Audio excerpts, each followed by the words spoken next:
Ladies and gentlemen, Broscast, episode 5. It's brought to you by Hot Coffee. Brought to you by Hot Coffee and Tea. Are you drinking the tea? Yeah, cinnamon chai. Got yourself a big cup of honest tea? Yeah, we Canadians needed to adopt the old British methods to survive the winters. It's true. I just found out recently that technically the Queen considers herself our Queen. Isn't that interesting? Good for her. Like, we just don't fucking care. Okay, I guess so. Yeah, well, I mean, they still have to sign everything, right? So. That's true. Yeah, That's I guess. True. You are my minions and I am your queen. I guess you wouldn't sound like that, but you get the picture. So I figured with the, is it the Oscars that are coming up? I have no idea. We don't have a TV. Oh, okay. Yeah, I'm very disconnected from stuff. I believe it's the Oscars, though, because Leo was again nominated for the Oscar he will not receive. Again. Yeah, so I figured since they're coming up, pretty sure they're coming up. Yeah, I guess if he's got nominated, yeah. Sorry, I'm holding back a sneeze here. All right, so I figured we'd talk about a few movies in a new segment I'm calling Movies That I've Seen. You are so clever. I love being a part of this cleverness. It is so early, and I keep trying to do like voices that are too high. Anyway, all right. So in the last week, I have seen it's just called Last Nights, which sounds like a romantic comedy, but is in fact a movie with Clive Owen and Morgan Freeman about knights with swords and shields and whatnot. And it's weird. It's weird because it has everything going for it, and I didn't like it. Oh. Yeah. Okay. So it was kind of like In the Name of the King? No. No. It was not like In the Name of the King. If anyone here doesn't know In the Name of the King, don't watch it. I don't recommend it.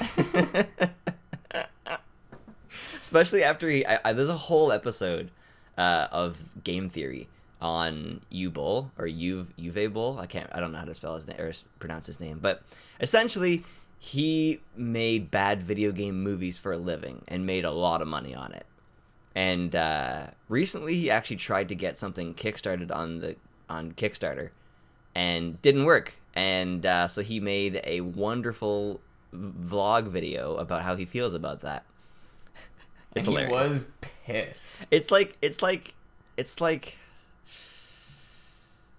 I don't know what it's like. I mean, I guess we could probably say for other scenarios that it's like that time that U-Bowl told us he wasn't going to continue making terrible movies about video games. Well, this is also the guy who fought a reporter. He did, a critic, yeah. Yeah. Well, actually, I guess that's not the most ridiculous thing I've ever heard. This week I saw a video. Anyone who watches Last Week Tonight on Public Defenders would have seen this. But there's this video where a judge is basically abusing a public defender, and then he challenges him to step out into the hallway, and then just beats the shit out of him. Whoa. Yeah. And then the public defender just doesn't come back, and then the judge just like goes back in and sees over the cases. What? Yeah. I'm pretty sure I've seen that. I guess I blocked that in my memory because I was like, fuck that. Yeah, I wonder why. Okay, so back to the movies you've seen. Yeah, so Last Nights. I realized that last night, and I was like, it sounds like a romantic comedy. Like, you could definitely swing this. It had great music, acting, directing, had awesome actors. Like Clive Owen and Morgan Freeman were fantastic. And it just didn't do it. Just didn't pull me in. I don't know what it was. Like, I actually skipped to the end just to find out what happened. And I was like, oh. Ouch. Yeah. That's heavy. Yeah. I mean, flipping to the last page of a book, 600 pages away maybe. Yeah. But like skipping to the end of a movie means you definitely have minimal ties. I have to pull up the name, and I apologize for the clicky clacks. Yeah, Oh you and your mechanical keyboard.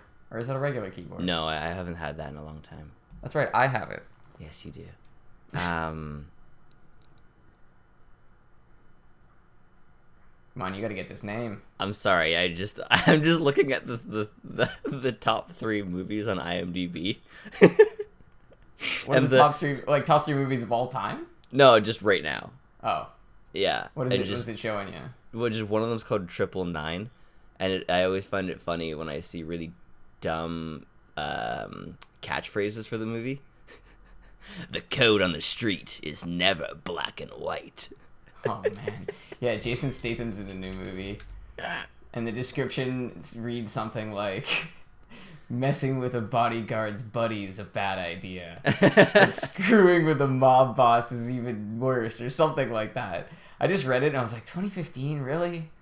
Jason, just don't even take on a name. Just play Jason Statham in all these movies. Well, at least that way we'll know. That's a good way to go about it. All right. Well, yeah. Okay. So Finally get it? can I make a suggestion to IMDb? Which, by the way, I never knew this. It was called the International Movie Database. Interesting, isn't it? The whole point of IMDb is to go and find out names of actors, and yet the photos of the actors are the tiniest photo you can find on the internet. Yeah, that is a good. Well, if you click on them, it should bring up their profile. Yeah, I just mean when you're looking through a TV show like Game of Thrones that has 50 really good actors, and you're trying to figure out which one's Tyrion, and you have this tiny thumbnail image. It's not a very good system. Yeah. Cliff Curtis. He's an actor. He was in Last Nights, and I'm about half an hour into the movie, and I'm going, this is not getting any better. I'm about to finish this. And then Cliff Curtis comes in, and he says something. It wasn't even a well-written thing. It was just, he just had so much conviction in his voice that he brought me back in, and I stayed and watched the rest of it. Oh, wow. Yeah. Like, he said something, he's just like a commander of a group, and he's just like, man, stand down! Or something like that, and I was like, shit, yeah! I'm in! Thank you, Cliff. Alright, speaking of movies, because when I clicked on IMDb, the first option that came up, I don't know if you had heard, but Alan Rickman had passed away. Yes, I did hear that was yesterday morning, I believe. It was. It's very disappointing. It's disappointing, absolutely. And at the same time, it's a good opportunity to celebrate his wonderful roles. Yeah, and in fact, I plan to watch numerous Rickman movies, namely Sweeney Todd absolutely has to be on there. Any Harry Potter, obviously. But also, lesser known, Hitchhiker's Guide to the Galaxy. Yes. That's one of the big ones. And also, my girlfriend said this one, and I love her very much for it. Die Hard. Oh, yes. I suggested Sweeney Todd. She suggested Die Hard. Hans Gruber. The best Christmas movie ever made. Yeah. One of them. Yeah. Except for, what's that Arnie one? With Turbo Man. Oh my god. Is that Jingle All the Way? Jingle All the Way. I actually watched that this Christmas. Oh, bless that movie. Turbo Man. Jamie! It's funny how there's so many movies that talk about, or they have this character that they're playing off as a good dude, but he's really an asshole. Like the TV show Weeds. Like, that mom is horrible. She just drags her kids through a life of selling illicit drugs, and Like it a goes lot. very far. Like, there's certain shows like well, I guess it's not as bad as Breaking Bad, but like in Weeds, I can see how at the beginning she wasn't really doing much. She's like selling like dime bags here and there. But by the end, like season 5, she marries a drug lord in Mexico. Yeah, I guess at some points, in for a penny. So it gets a little bit intense at one point. So I can see how it kind of progressed, but with Breaking Bad, Buddy is offered money for his cancer treatments very early in the show, and he says no, so he can go and sell meth to pay for it. It's so silly. His pride definitely got in the way. Absolutely. Yes, Alan Rickman. Yes, of course. Also Galaxy Quest, and he was in Dogma, which I haven't seen, which, if it's the Dogma I'm thinking about, it was made by Kevin Smith. I was gonna say Kevin Smith movie, so then yeah, I'm actually just gonna have to look them all up because I'm sure I'm missing some. And similar to that, as soon as David Bowie died, suddenly on Spotify there was a new David Bowie playlist. And last night I just wasn't feeling the music that I was listening to, and I decided to listen to some David Bowie and realized that he was there, and I knew every fucking song. I knew every song on there, yeah.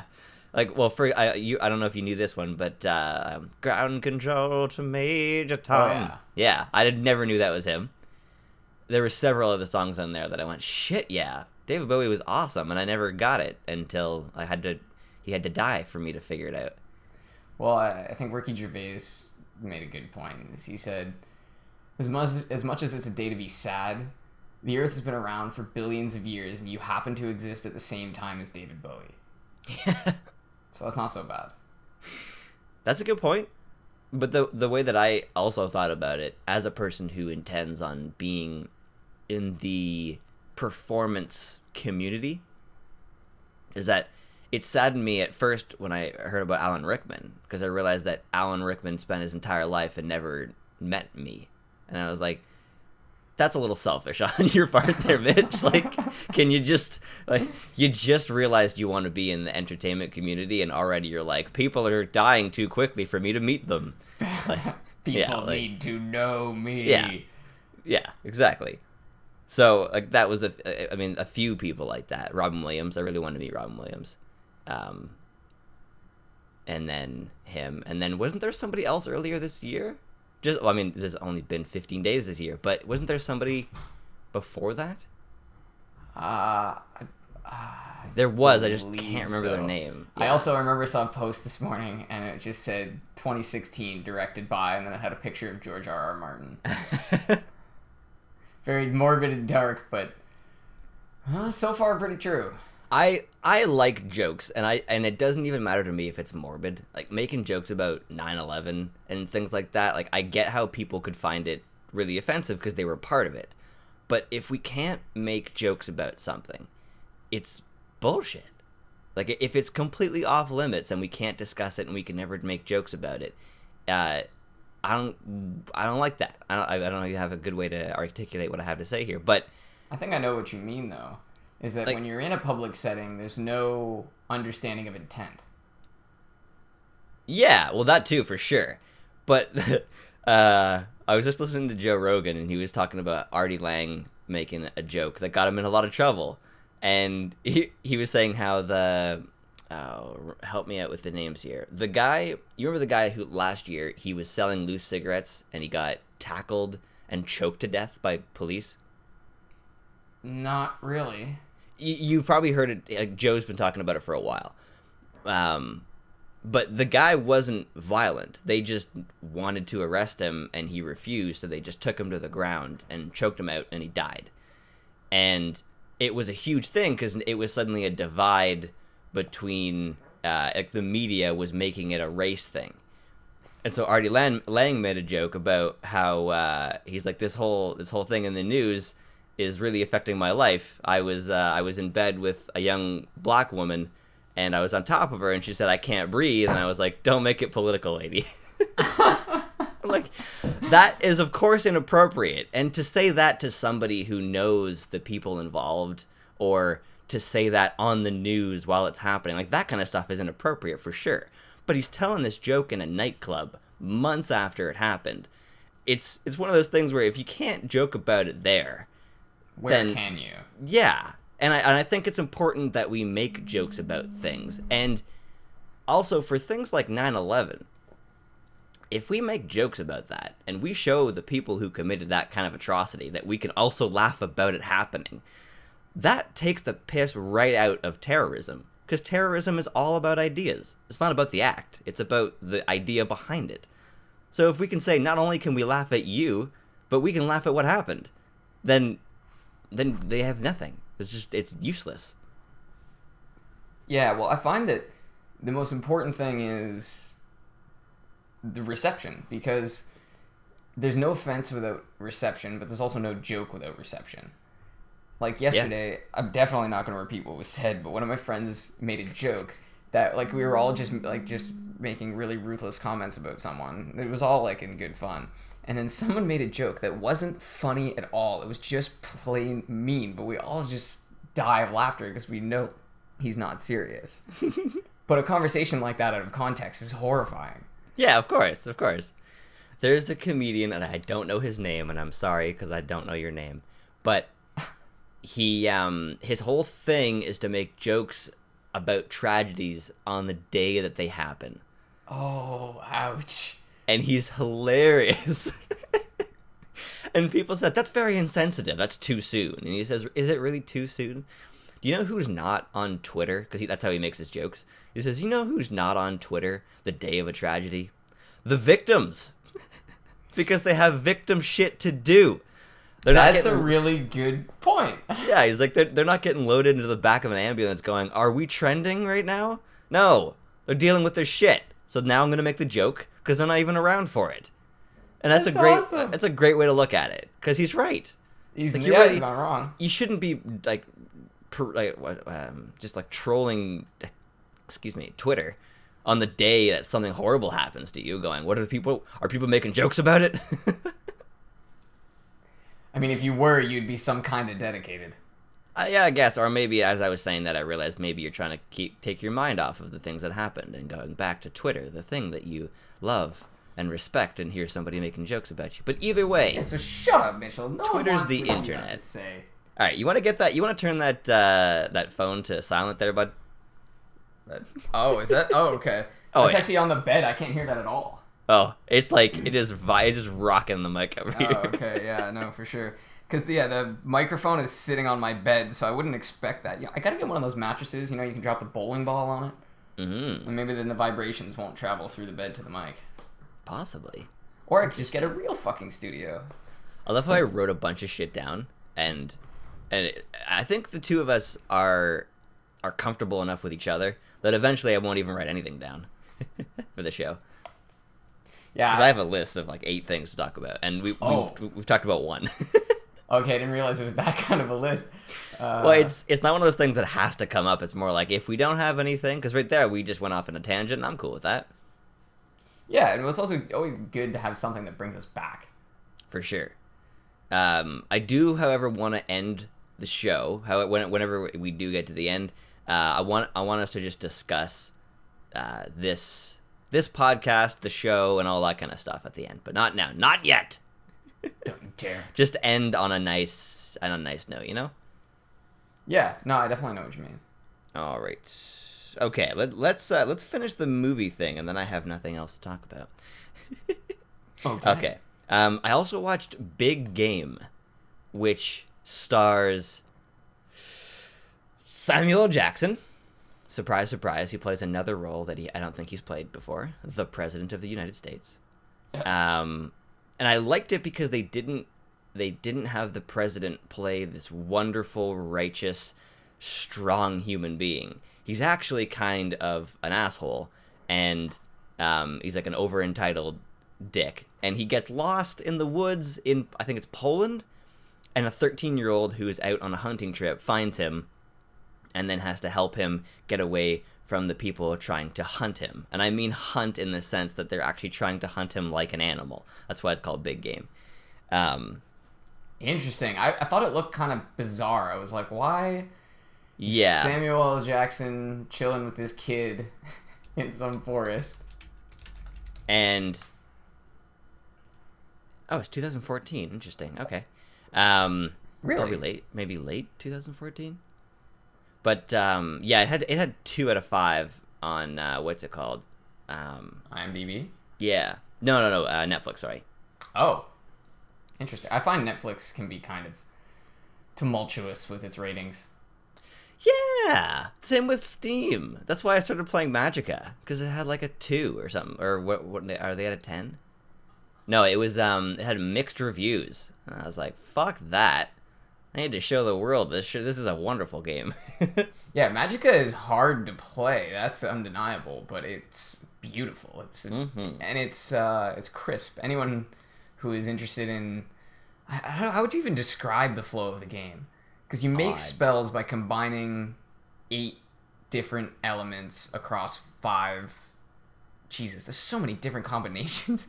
Yeah. I'm actually in a discrete math class right now, so I'm just automatically thinking that's like definitely hundreds of combinations right off the bat. Discrete math. It's just like, you will use this piece of paper under the table where no one can see you doing math.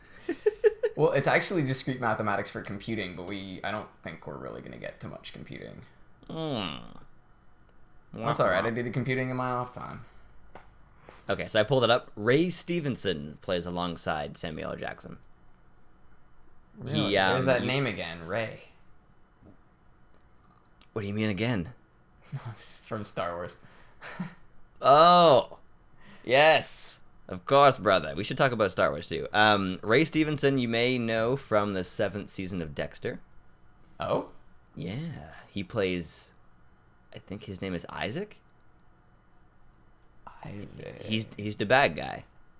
Oh, he's the bad guy. Yeah, he's the one. He's the one what comes back to Miami, and he's like, where's my guy going? And Dexter's like, I killed him, because that's how Dexter talks. Oh, what country are they from? That guy. Oh, I don't know. I would butcher it. I'm not even gonna try. But yeah, no, I'm definitely not even somewhere. Trying. Definitely just gonna Somewhere offend near someone. Europe. Somewhere not American, I guess, if you go with the whole Americas. Yeah, for sure. The eastern half. So Big Game was shot really well. Like, fucking awesome. I couldn't believe how good the direction of it was. It had some beautiful shots of things that you wouldn't think were beautiful, like a nighttime scene where they turn on a bunch of lights in the forest, and the way they set the lights up on the people and the way that the focus of the depth of field is on one character and not on another, it's fucking beautiful.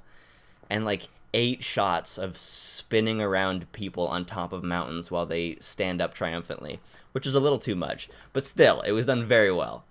Had a lot of weird writing aspects to it, but had a strange ending too. Like it had like the typical ending you expect, but then like the sub ending was weird, and I was like, oh, I'm glad that I ended this, because that was awesome. It was a weird, strange side ending to it, and I doubt they're gonna continue the show. They might though. The show? Sorry, like you mean making a movie? Sorry. Yeah, I doubt they're gonna continue the movie. It didn't feel like that, but it had unanswered stuff. But it was cool. It was good, and I enjoyed it. And Samuel L. Jackson is just such a diverse actor. It's wonderful. Yeah, he really is. He's in a lot of stuff, and you never really have you never disbelieve his character. Never. And He even was if really, you don't, really good in Kingsman. yes, fuck was he ever? I don't think we had talked about this. Kingsman's one of my favorite movies, and I just watched it. Yeah, we discussed it off camera. Nice. Okay. Yeah, Off okay. mic. Nice. Yeah, I really enjoyed it. I thought it was. This is my thing. This is the whole. Just let me talk for a second, all right? Not that you normally interrupt me or anything, Dane. I really don't like, in really any form of media, when someone or a group tries to do something that they can't do. That kind of thing just bothers me. When an action movie tries action and they're not good at it, and it just looks like crap. And it really comes down to planning. So, like, Big Game had a lot of shooting scenes and a lot of bullshit shooting scenes. Like, just a lot of shit where it was like a guy shooting at somebody and just bullets following the person. You know? And I'm thinking, this person is a highly trained professional. As if they couldn't shoot that person. As if they don't know you're not supposed to fire automatic with one hand from a helicopter. Like, that doesn't make sense. But Kingsman did action very well. And it all made sense. And I loved it. Well, action was supported in that movie, because some movies, I don't know, it's almost like they made this weird assumption that it doesn't really matter like what happens in the action scenes, that it's about like the triumph, but it's not. It's or the about results. believing. Yeah, exactly. They think it's about the hero ultimately winning, but it's about you believing that it was possible for the hero to win. Yeah, I was just watching Sword of Vengeance. That also didn't do very well on Netflix, and it's shot really well. It's basically like fanboys of Spartacus and 300, but except that's all they watch all the time. Because I watched the beginning and it's just slow motion. It's just hardcore slow motion the whole time. Too much slow motion makes me like. Yeah, you really got to. It's like slow motion needs to articulate information that you couldn't understand with regular motion, and it can't be all the fucking time because it gets really fucking boring. Well, also, if you watch something in slow motion, like go watch any workout in slow motion, it looks so much easier. And then you watch it in fast motion, you're like, oh, that actually looks really hard. So there's no reason to slow it down unless you're right. There's something that's inherently very challenging to see with the regular motion. You know, like a near miss or something. And then watch somebody try to sneeze in super slow motion, and it looks really difficult. It looks like they're in pain. Yeah. But yeah, Big Game was pretty good. I mean, I would say it's probably earns its 5.5 out of 10, I would say, yeah. Oh, well, that's a medium review. It's mediocre. Wouldn't that be adequate? Wouldn't it be adequate? Okay, now I have a movie that I do recommend for anyone who's into action. It's called 71, or apostrophe 71, if you prefer, however you want to say it. It's set in Belfast. So as soon as I started, I went, 71 Belfast. I immediately wikied that. And I don't know if it was the height, but it was certainly a high point in the battle between the IRA and the British. And set in 1971, if that, I don't know. Okay, I realized that was a little condescending when I said it like that. But it's really good. And it's about a guy who's a soldier. He's a British soldier, and then he goes to Belfast, and then he gets left behind, and he's stuck in IRA territory, and he has to get back. And it is really fucking good, including some of the, probably the best explosion scene I've ever seen in a movie, because it replicated what it would be like to be next to an explosion like that, and it was really good. Yeah, one movie that never convinced me with his explosions was, the first Sherlock Holmes movie. There's like this one scene where this dock house is exploding. Yeah. The whole thing is exploding. Like multiple time-delayed dramatic explosions, and every one of them is fine. Dr. Watson is like hospitalized for a bit, but he's the one who hit the tripwire. What kind of fucking tripwire doesn't kill the person who walked through it? That is the worst trap ever. Yeah. Visually, that is one of my favorite explosions in any movie. Oh, it's a stunning scene. But it doesn't make any fucking sense. Like, why would it be set up like that? It was like they set up a bunch of like dragon fire cannons. Well, back then it would have been black powder, so that's the only reason I can suspend disbelief on the explosion. Oh, okay. But, interesting. That's a good point, yeah. Well, just the thing that didn't make any sense to me was how Watson was just, like, fine. Even though you actually see him get, like, blown up. At least Sherlock, grabs the pallet and, like, goes all heroic and gets out of there. Mm-hmm. But you gotta at least, Watson was hospitalized, but he was, like, fine. You gotta at least put him in, like, a 3-day coma or something. Just, come on. Give me something to sink my teeth into here. Something I really like about the Sherlock Holmes concept is that Watson is used to be in war, and now he's dealing with one of the most difficult people to handle, and that's what I like about in both the one with Benedict Cumberbatch and with Robert Downey Jr. is that in both, even though they're set in completely different time periods, in both Watson is still dealing with having been through war, and now he's dealing with this horrible human being. Yeah, this terrible, terrible man. Who is really... I mean, they really make Sherlock Holmes a hero, even though for the most part he's kind of an asshole, and he really only solves crimes because if he didn't, he'd be extremely bored. No, he solves crimes because if he didn't, he'd commit them. That's a great way to put it, actually. Yeah, I think that's actually in there somewhere. It's in. That's not from me. It's in the Cumberbottom one. The Cobblebottom? Sure. Yeah. Have you ever seen, did Benedict Cumberbatch dress himself? No. So it's just a bunch of pictures, and you have to decide if he dressed himself that day. So he's either dressed in, like, a really nice suit, like, perfectly tailored suit for some sort of event, or he's just in, like, this horrendous, like, Goodwill t-shirt, like an awful hat, funny. And like socks and flip-flops. It's hilarious. Give me a sec. I need to open the window. It's fucking hot in here. Yeah, and your little, well, I mean, no one actually knows what the recording space looks like, but it's 10 foot by 10 foot room with a massive heater cooler in it. So in the winter, it's either hot or you're getting cold air. Done making the noise there, brother? Oh yeah, bud. All right. Okay, one more movie. No, it is a movie. Yeah, one more movie, and then I have nothing else on the list. On the docket for today? Yeah. All right. Because speaking of Oscar stuff, Beasts of No Nation. Have I talked about this on the show? No, that's the child soldier one, right? Yes, it is. Stars Idris Elba. One of my favorite actors and names for actors.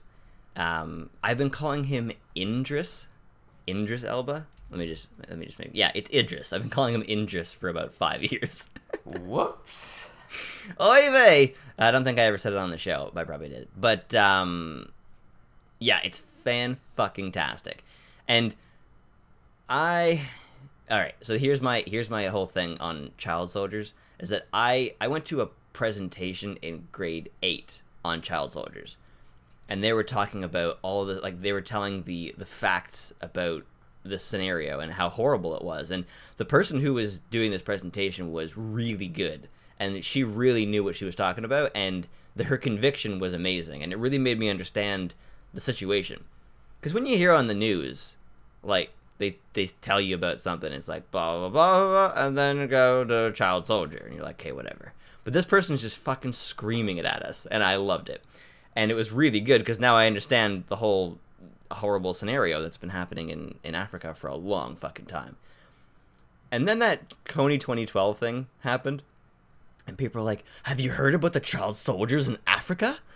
And I said, yeah, like 8 years ago. And it's been going on for a lot longer than that. I don't know why this is news to everybody. Like, that's what bothered me, is that it was news to people. In 2012, oh, there are kids in Africa who are child soldiers. Like, have you seen fucking Lord of War? Yeah, seriously. It's not only has it been going on all that time, the problems and the challenges have always been the same. Well, I think it was even as early as like late 1800. No, even earlier than that, right? I don't know, probably for thousands of years, probably intermittently at least for thousands of years. Yeah, absolutely. Because, I mean, even in the time of the crossbow, you can teach like an 8 or a 10-year-old kid to use a crossbow, or not a crossbow, a bow and arrow. It's still effective. Yeah. But yeah, so when this movie came out, I went, fuck yes, a movie that actually brings the concepts to life and really gives you a perspective on this scenario. Because I don't think I've ever seen a child soldier movie before. I'm trying to think about it. I don't think so. I mean, like, there's things like Lord of War where there are kids who are soldiers, but I don't think I've ever seen anything that centers around them. And this does a very good job at showing how a kid goes from just living there with his parents to being a soldier. And it's written by it's based on a book that was written by someone who actually lived that story. And it does justice, and it definitely brings a lot of the concepts that I had heard about a long time ago. The way that they convince these kids to be part of their world. There was something else I wanted to say about it. Oh, it's even got that guy. Do you remember Joe Rogan talking about a dude that fights completely naked? What? No, actually. Yeah, just runs around just completely naked. And then I'm pretty sure he's called like the baby eater or something. Yeah, just like a horrifying man who runs around naked with a gigantic machine gun who eats small children. And that's not a myth. He's a real person. Like, that actually happened. And he's in that. I don't think he eats babies in the movie, but he's there, naked, the whole time. Wait, he actually eats babies? Not in the movie. But, like, the No, the but idea, like in real life. In real life, there were definitely people, yeah, absolutely. Yeah, I guess in real life there's probably people. 100%. But I was like, when I was saying that, like, that sounds like a legend, like just like a pumped up concept. But myth, that kind of nonsense really did happen. Nonsense. That's not a great word for it. But there was a thing I watched a long time ago back when we were watching TV, and I mean TV on a television, and yeah, the old fashioned way. Yeah. The old fashioned where you had to walk up to the. I guess we had a remote at one point, but you had to actually walk up to it and press the buttons. Oh, yeah, I love whenever I hear people that like, I was like the remote, and it's like, yeah, I never dealt with that. I was born just after, universal remotes were like $20 when we were growing up, so it wasn't so bad. But there was it was a thing about making decisions, and they were monitoring people's brains when they asked them to make decisions. And the important thing wasn't the decision they made, but what happens with their brain while they're trying to make the decision. And so they started off with really simple shit, like just like really, really obvious stuff. Like, you see a person who has fallen in a lake and they can't swim. What do you do? Like, it's like, you've got a life vest next to you. What do you do? It's really simple shit. And then they started making it more complicated, like, you have a choice between this person and that person, who do you save? And then it got to things like, you are a mother, and you have a child, and you're in Africa. There are men who have stormed into the town who are killing everyone, and you're hiding under a house with 19 other people, and your child begins to scream. Do you let the child scream, or do you suffocate the child to save the rest of the people under the house? And I was really young when I was watching. I feel like there's definitely more options. It's kind of black and white, is it not? That, to me too, I was like, I'm pretty sure you can quiet the child without suffocating them, but I get what you're talking about. Like, I see how you're trying to put this scenario here. Well, it's kind of like if in Splinter Cell they said, do you want to would you like to open the door quietly, or would you like to bash the door? It's like, well, I mean, can't I just walk through the door like the door was intended? No, not as Sam Fisher. No. You're either murdering your child or you're dying. All right. Oh, we really got off track there. We did. That's okay, though. Yeah, I feel like our track is whatever direction we happen to be going. Yeah, sure. Really, whatever you want. I'm going to close this door now, because now I can hear all the fucking cars and shit going back and forth.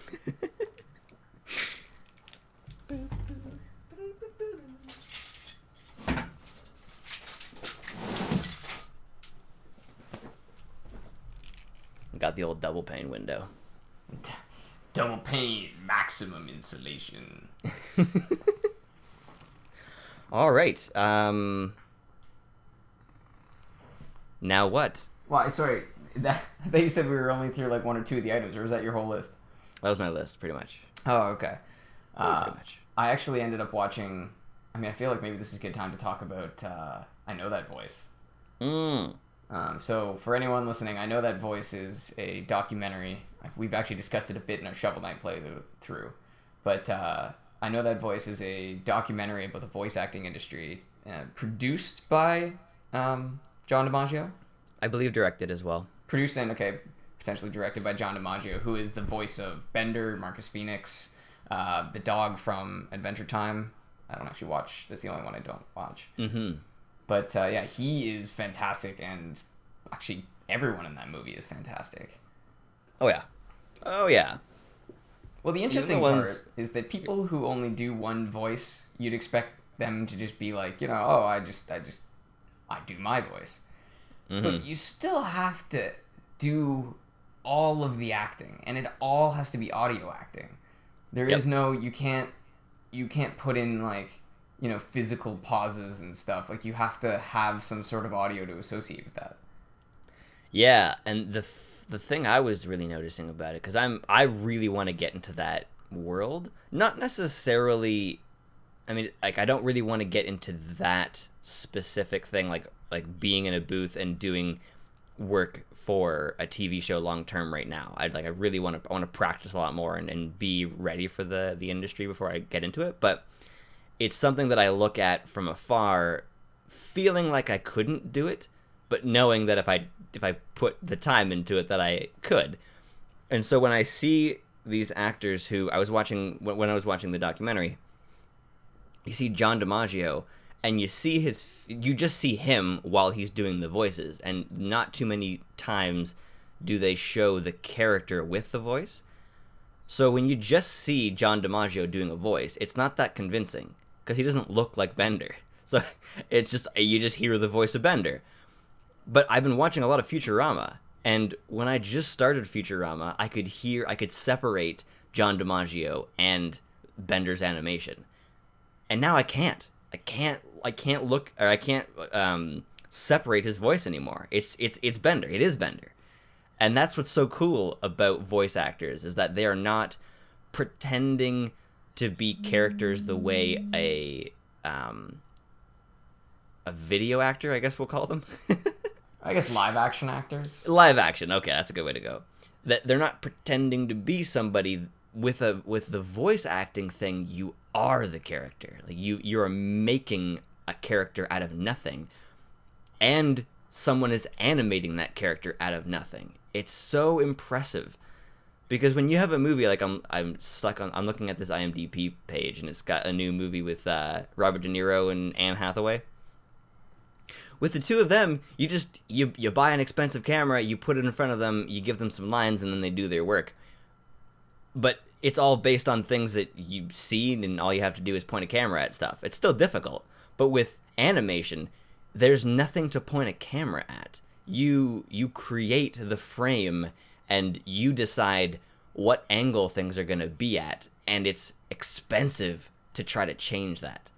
Because if you wanted to, you could shoot a scene with Robert De Niro and then go, all right, we didn't like the lighting, let's have him in again, and this time we're going to move the camera 15 degrees over here and then change the lighting slightly.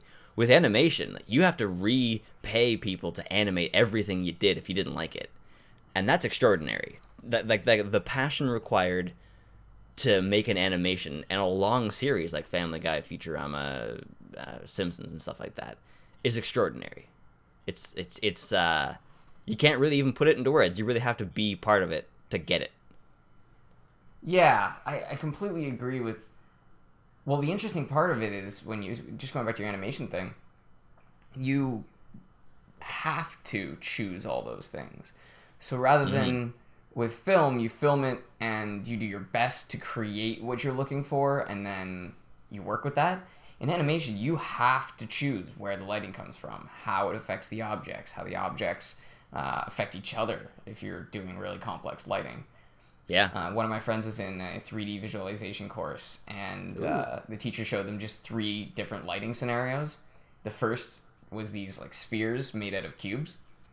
The second was that same sphere made out of cubes, but with lighting from a really good angle, so all the edges were gone. You wouldn't really see a perfect sphere, but you couldn't see the defined edges between each of the objects. And then he showed them a third scene that had another lighting effect added on top of that, and they look like perfect spheres. Oh, interesting. Yeah, so especially with animation, because with video games, people are going to go up and look directly at things. But with animation, they only get to see exactly what you present. Exactly, which is why it's so cool. I was watching Futurama, and Bender had a scene, or no, it was Dr. Zoidberg, and he looks left and looks right, but in the voice booth, Billy West probably wasn't looking left or right. He was probably looking straight at the microphone, because that's how you get the best audio quality. And I don't even think they did anything with the audio, but it felt like he was talking to the left and to the right when he did it, because your brain just wants to believe what's happening in front of you. And that's why 24 frames a second is so impressive. Like a Pixar movie is 60 frames a second. and that looks a lot more like real life. And it's more than twice the amount of work to get a 60 frames a second looking nice. But 24 frames a second is like barely the amount you need to make something feel like it's actually moving. And it's almost all animation is done in 24 frames. Family Guy, Futurama, Simpsons, probably Adventure Time. That's all 24 frames.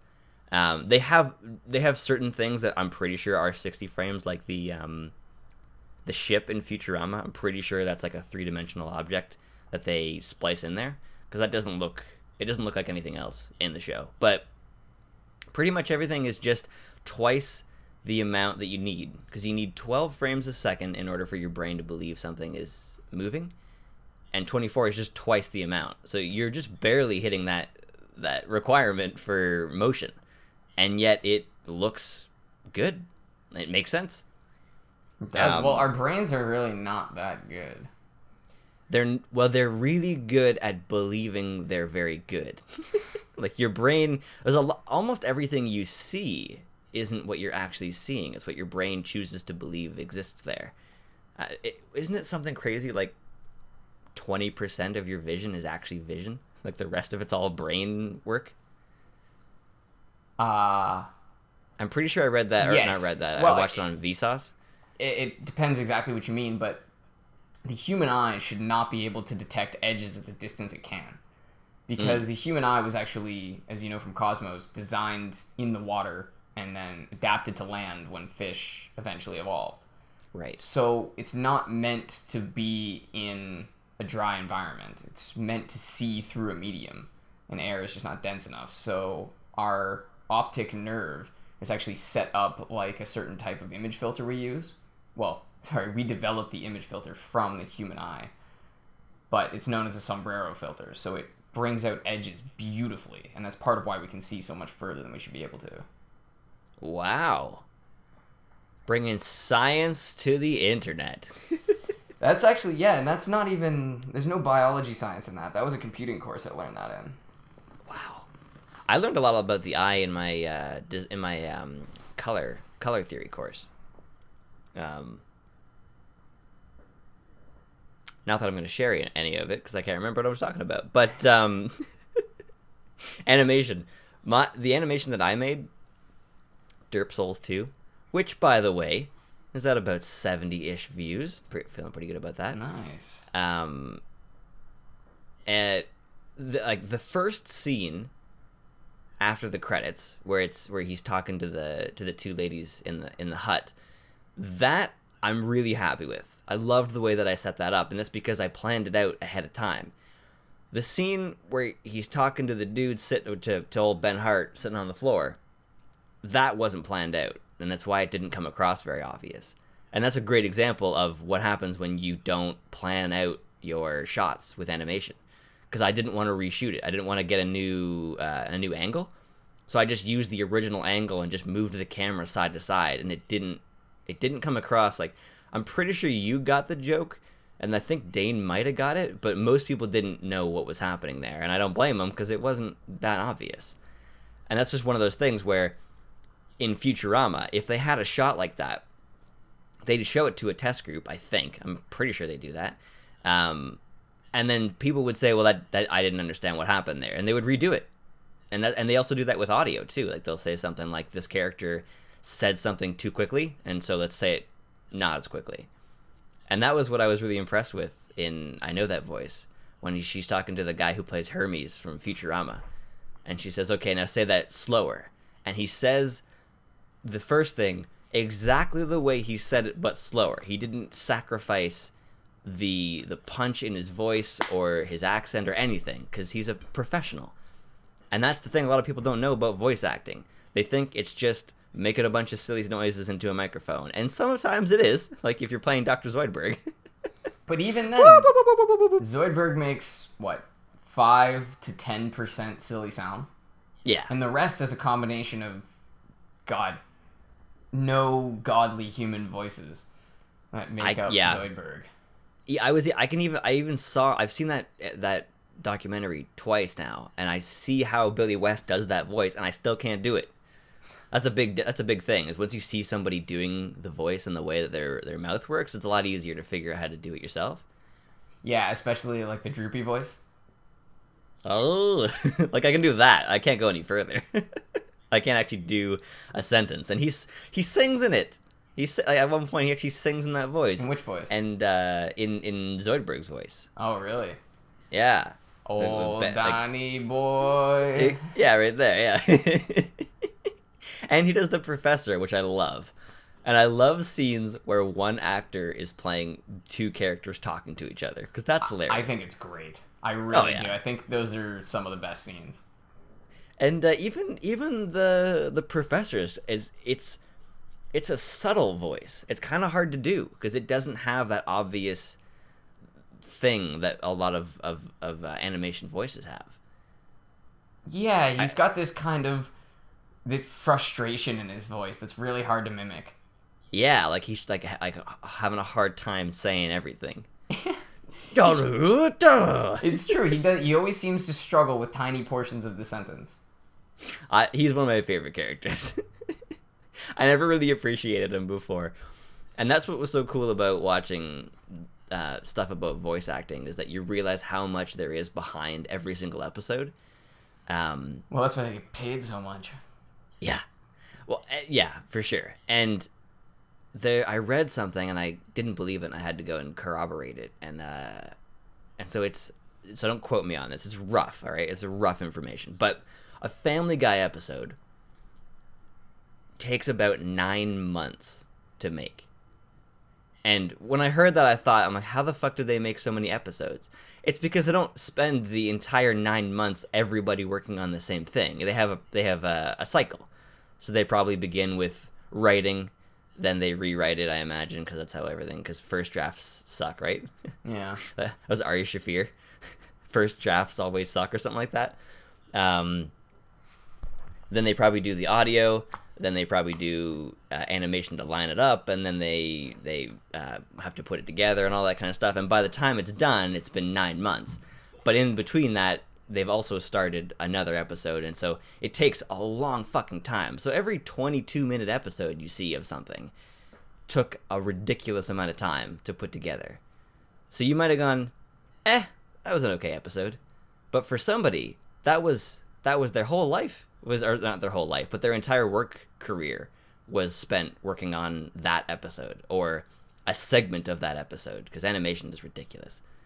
Yeah, seriously. Especially, someone new to the field, like your first 6 months experience are all in the same thing. And it was just a so-so episode. And now I'm looking at it from an animation standpoint, where I was watching Futurama, and they go into the internet, and then they animated them, or they didn't animate them differently, but they did a different color scheme. And it was hard to look at. And all I'm thinking is, somebody spent months looking at that. Yeah. Like, everything is like hardcore, like 80s style, bright greens on bright purples on bright pinks. They and stuff definitely like that. had their screen turned down the whole time. Oh, probably. Couldn't even see the start bar, but it didn't matter. But to give you some perspective, the first animation I did, the Girth Games animated, it was called How Many Hours Are in a Year? No, How Many Minutes Are in a Year? How many minutes, yeah. And it's definitely my favorite animation. I actually like it more than Derp Souls, even though I put a lot more effort into Derp Souls. But that How Many Minutes Are in a Year took 7.5 hours, and it's like 30 seconds of conversation, and almost nothing changed. So and then Derp Souls took like 3-4 months, and that was about 1.5 minutes. Yeah, it's actually shocking. You make a still frame, and then you realize how far you still are from anything that's actually watchable. Yeah. Like I'm making a game right now in Game Maker, which is a free software for. It's like Unity, if anyone knows what that is. Unity is just like a high-level game engine, uses C, like it just uses the language C in its operation. That's cool. Which is cool, but I don't know C offhand, and it's a lot of learning to go and pick up C. Yeah, but neither does Digital Homicide, so... That's true. Yeah, but this Game Maker software actually runs off its own code. So obviously you have to learn a new language, but it's written for video games. And That's cool. You make it and you get all this stuff working. And you're like, oh, this was all so hard, but I'm so happy that now it's done. And you hit play and you're like, wow, this would still be shit if someone tried to play it. Like, for real, play it. Even when you have like combat, which I'm not at yet. Even when you have combat, your game's still shit. You still need something that's fun to do. Yeah. And on the topic of when I was saying that I don't like it when people try to do something that they can't do, Shovel Knight is amazing, and they everything they tried they did, and I'm really happy to tell you about something I didn't even know existed. So I just recently beat Shovel Knight on my own, and when you beat it, you unlock a new playable character, Plague Knight. Really? Yeah. And so I figured, okay, well, it's just, they just let you play the game again as Plague Knight. And that's kind of true, because it's the same, like that overworld map where you move from different things like Mario. That's all the same, and it's the same dungeons and stuff. But each area is designed for Plague Knight. So they moved things around knowing his move set. And they didn't go for the same setup as before with the relics.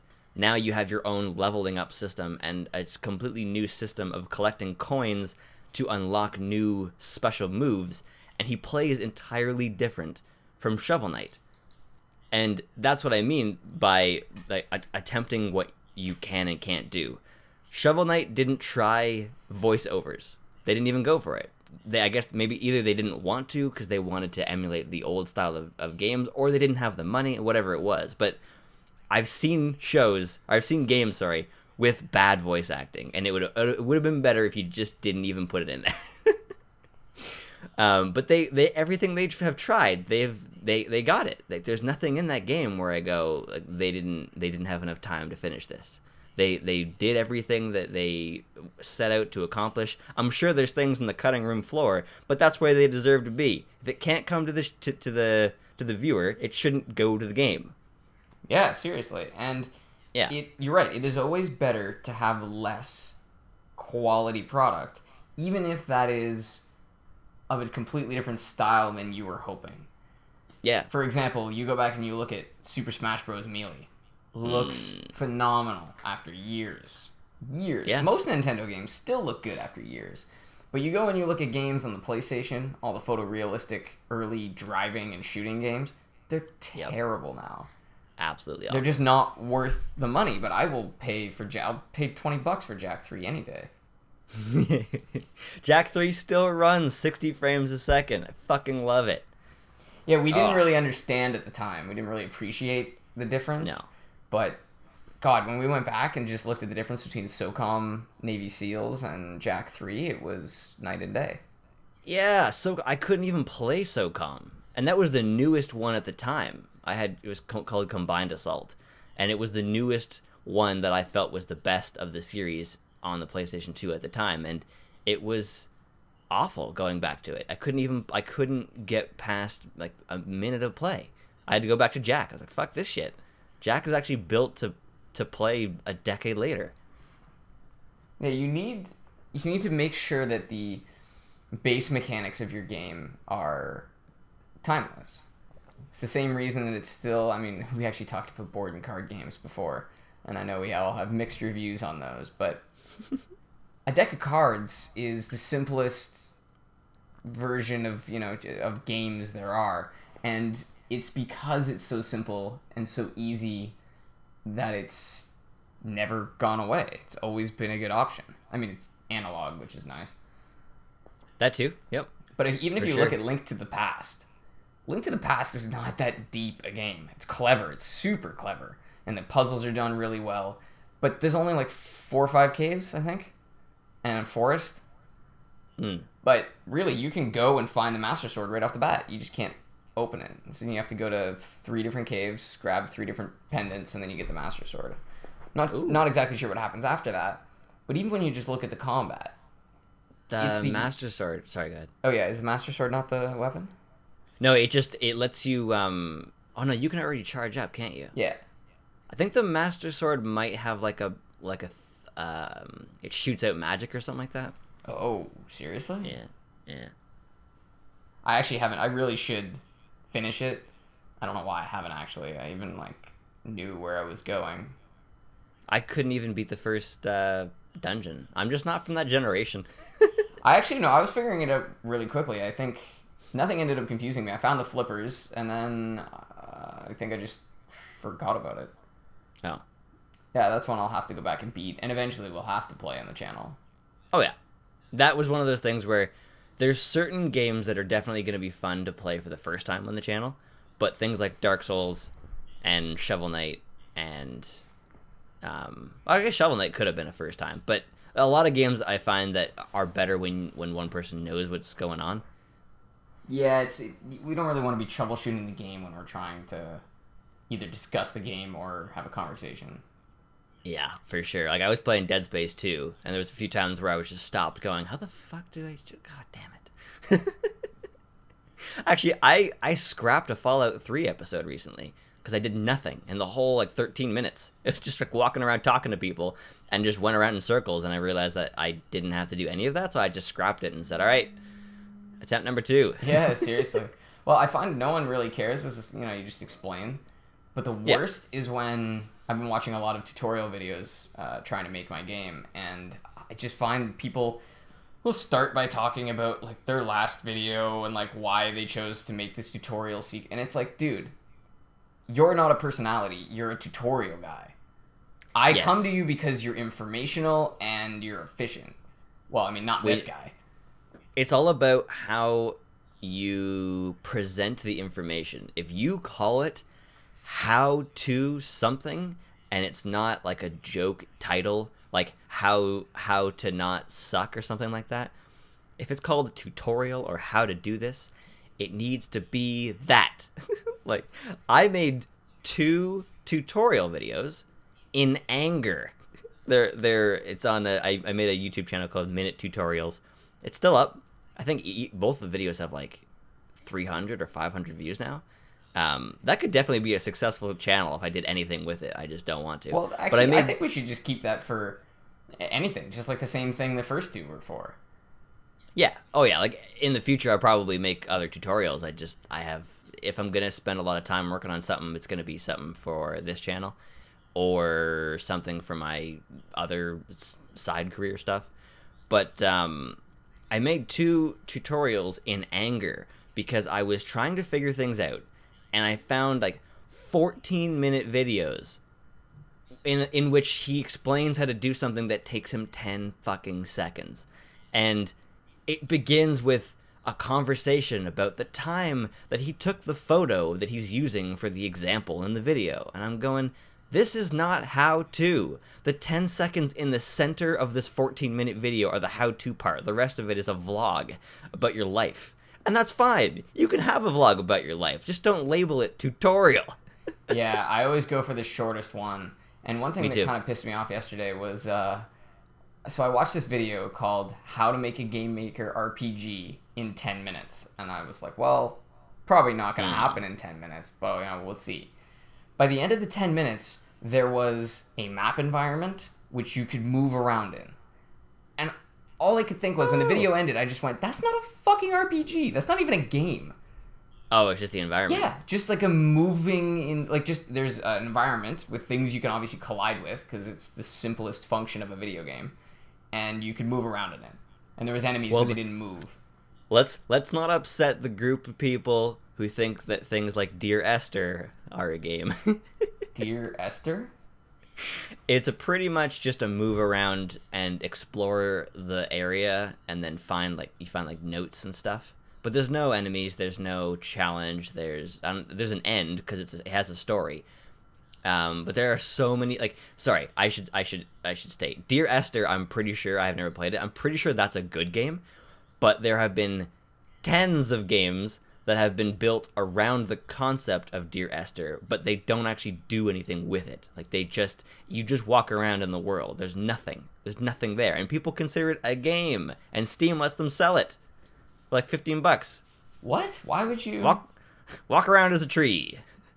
That's a game. There's a game where you walk around as a tree. There's nothing. That's it. You just walk around an environment as a tree, and that's it. And that's a game to some people. No, but it's not a game. That's a visualizer. I know. I totally agree. Well, by definition, it's not a game. I'm sorry if we're sounding elitist or something, but in order to be a game, it has to have some sort of rigidly defined objective for winning. Yep. Well, maybe not rigidly defined. I've played some dumb games. Well, there's things like Minecraft, which have there is you can choose to play Minecraft where you're choosing to survive and building up your character to eventually fight the end boss, but most people play it, they define their own objective. And so I would say in that kind of thing that it would be a game if it didn't have a final boss. But even then, it was you can be hungry, like you can get hungry at night, shit comes for you. Even if you're in, like some sort of like a Halo Forge mode, or you're in like builder mode in Minecraft, there's gravity, like there's still things affecting you. Just an environment to walk around in where nothing can do anything. Yeah, it's not really. At least Dear Esther, you can read notes. Yeah, and I'm pretty sure Dear Esther was done well, and it spawned a bunch of people who believed, oh, I don't have to make a game, I just have to make an environment. And one of those people is Digital Homicide. But I mean, you didn't hear that from me. Digital Homicide is also known as. Oh, I don't know their other subsidiaries, but they've created a shit ton of subsidiary companies so that people didn't know that it was Digital Homicide. Which is always funny when somebody says, what I make is legitimate, and then makes other company names so that no one knows it's you. Like, if you make games that are legitimate, then people are going to want to know, oh, it's that company. Like, we don't create other YouTube channels to create videos that people don't know about. I linked minute tutorials in Girth games, and I just talked about it now. Like, I'm not pretending that's not me. But that would be silly if I was like, I don't like what I make on I'm not explaining this very well. But my point here is Digital Homicide made 21 full. No, I shouldn't say that. They made 21 games in 2014. 21 games. All right? That is fucking ridiculous. That is ridiculous. Like you shouldn't even be making 22 or 21 Flash games for the internet in a year. Seriously, it's not enough time to properly think about the mechanics of the game. No. And it's so silly that they made subsidiary companies and then talked about how legitimate their stuff was. Like, well, we're not making bullshit games. These are great games, and Jim Sterling is an asshole for having a problem with that. Jim fucking Sterling, son. Exactly. Jim fucking Sterling's son. Oh, I love it. I love the whole thing. And I love how hardcore they've tried to take him out. Like, they put his public information on up on the internet. Officially, it wasn't them, and they didn't claim responsibility for it. But given the circumstances, it's very likely that it was, in fact, them who put out his public information, his address and all that kind of stuff. And then he immediately goes on his own Jim Sterling show, and he's like, you think I'm fucking scared of you? Like, this just proves that you're scared of me. Yeah, no, exactly what it does. Yeah, I love it. Oh, Jim's hilarious. I still watch the show every Monday. It's awesome. That's pretty sweet. Yeah, I actually haven't watched it in a while. I don't know. So, Jimquisition comes out every Monday, right? Yeah. Yeah, no, I guess I just haven't... I've been on YouTube a lot, but I've been watching a lot of workout stuff on YouTube. Calisthenics have been my favorite thing to watch. Just, like, getting ideas for different body weight things. I've been doing a lot more yoga recently. And I was very pleased the other day in my my vinyasa, which sounds so silly to say. I don't like that I said that. But... So a vinyasa, for anybody, is essentially you're coming down in similar to a push-up position, but you're you're essentially taking a lot of your chest weight on your arms, and then you're pushing your body up. And when you start doing that, when you first do yoga, that's a really hard move on your arms. And the other day I did it with just complete ease, and that was really nice. To just because I normally it just really fucking hurts. And the other day I realized, okay, so doing this stuff every day actually does something good for your body. Good to know. Yeah, no, you definitely, with yoga and with certain things, you can just keep pushing them as hard as you want. Like, you can't work out every day really hard, but you can do yoga every day. Mm-hmm. I found skipping is really good for that.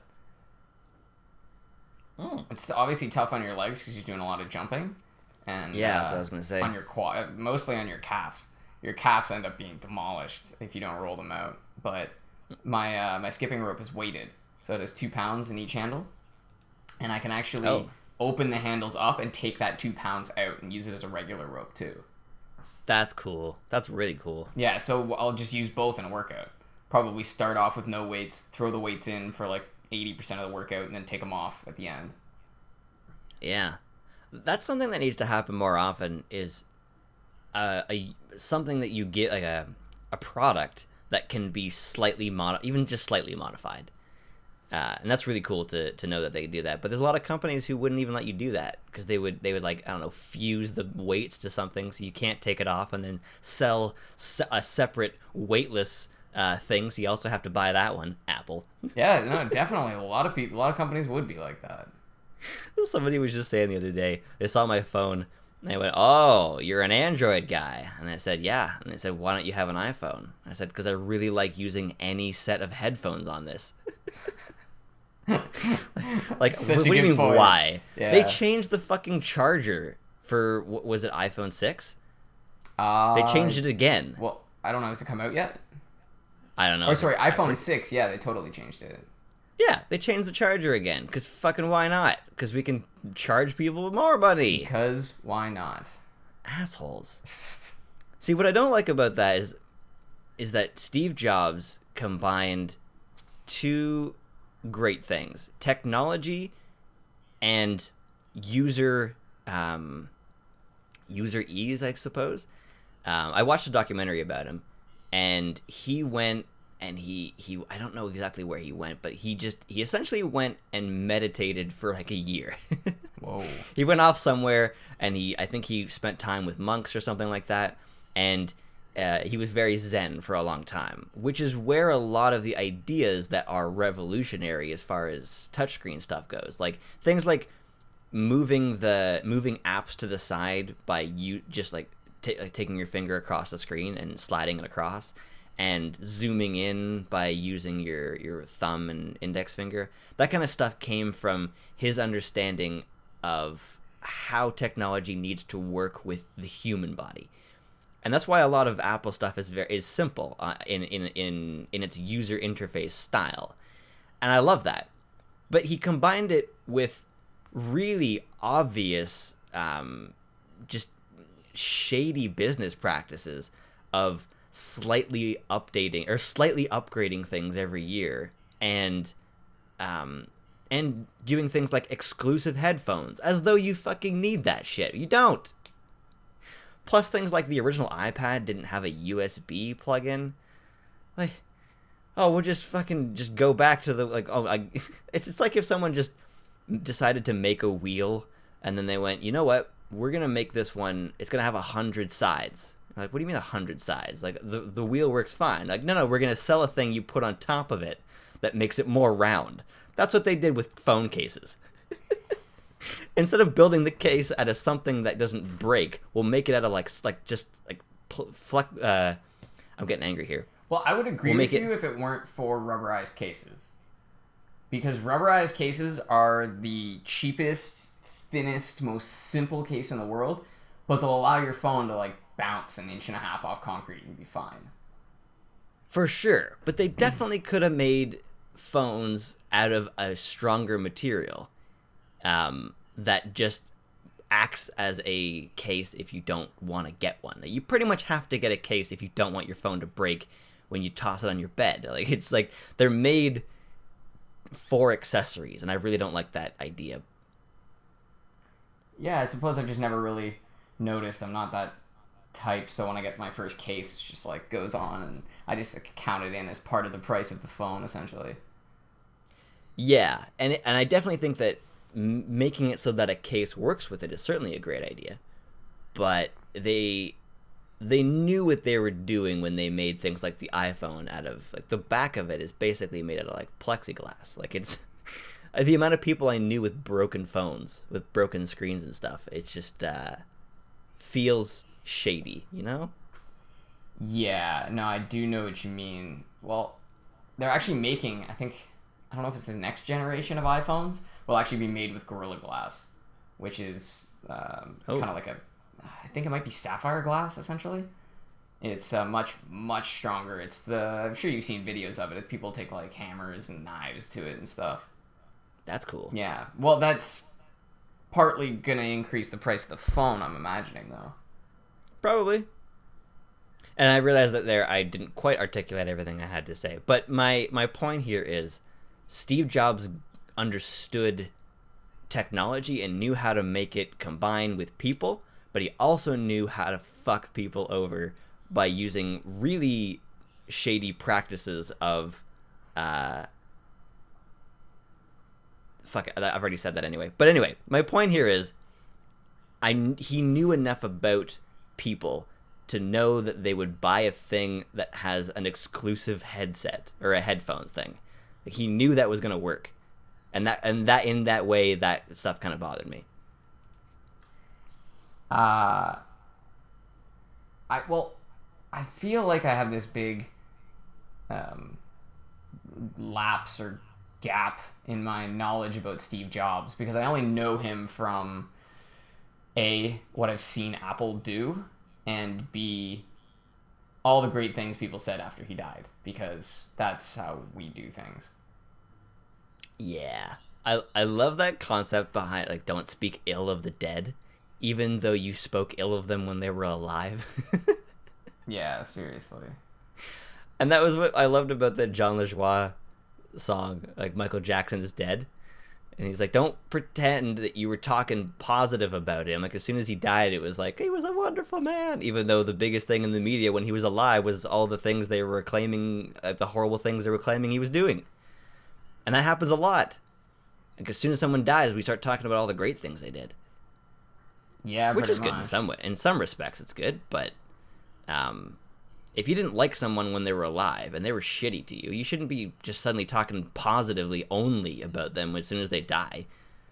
Yeah, it never really made any sense, but I think it's... one thing I've realized is that a lot of the rules that society has about the dead, things about how we grieve and speaking, the reason we have open caskets, stuff like that, is not for the dead, it's for us. It's for the living. That's what it's all for the living. It's always been for the living. Mm-hmm. Yeah, all of it. Like not making jokes about people who died at funerals, all that kind of stuff. It's all for the people who are still alive. Yeah, but that's what I mean. I think the reason that stems is that you're not supposed to say those things. You're not supposed to say those things in case there's like a relative or a family member, or not that anyone, like Michael Jackson, not that you know someone who knew Michael Jackson. Yeah. I think that one's slightly different just because, you didn't have to know him to love him. Right. Makes it a little bit more intense when you say something and someone gets pissed. Mm-hmm. What do you mean? What do you mean Michael wasn't a good man? What do you mean? I think with when it comes to Michael Jackson, I really don't know. Like, I'm not even going to say what I think happened because I don't fucking know. I wasn't there. I was a kid when they were claiming these things were happening anyway.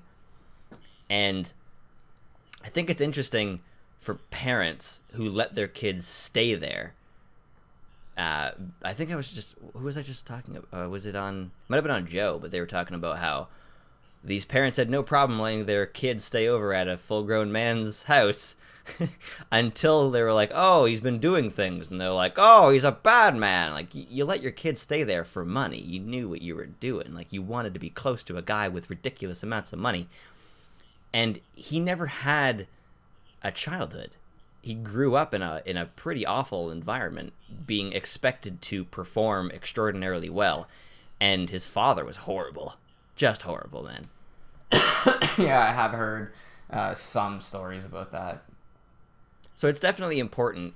I think it's important to talk about why something happened, and that's one of those things where you try to talk about Hitler, and it's just immediately people are like, you can't speak positively about him. Like, no, I can tell you he was a brilliant human being, because anybody who can convince an entire country to go to war for something that they're not actually going to war for is amazing.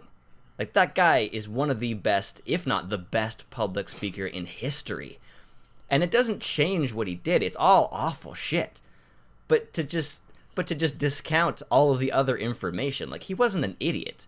He didn't just like, let's go to war. Like, he didn't just stumble into being the Chancellor of Germany. He like, it was like House of Cards, Game of Thrones style.